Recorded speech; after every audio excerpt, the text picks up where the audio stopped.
Студия Романа Пестерева представляет.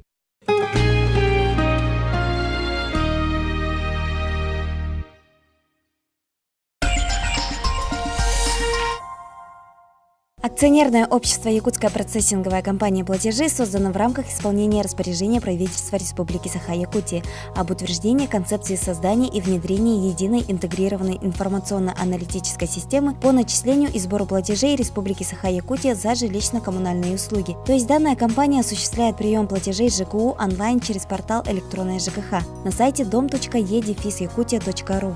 Также мы осуществляем сбор платежей через платежных агентов нашего города. Мы сотрудничаем очень плодотворно с Сбербанком. Люди могут оплатить через мобильное приложение, через терминалы, любые сервисы этого банка. Также с Почтой России. Все отделения Почты России также доступны для населения. И различные банки. С нами сотрудничает АТБ банк, Алмаз-Иркен-банк и другие. Также я бы хотела обратить внимание, что на сегодня в данной системе работают, конечно, не все управляющие организации ТЦЖ нашей республики и нашего города.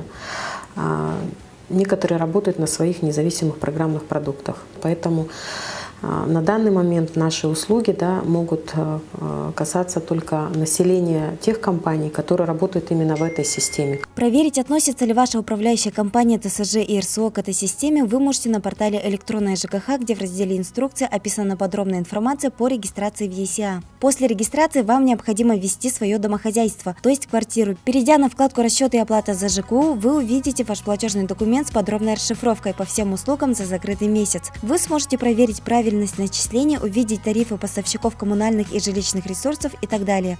Также можно внести показания приборов учета, просмотреть архив показаний и произведенных оплат. Оплатить можно любой банковской картой. Данная система сэкономит ваше время, больше не нужно ждать и стоять в очередях. Потратьте драгоценное время на по-настоящему важные моменты своей жизни. Ждите чего угодно, только не очередь.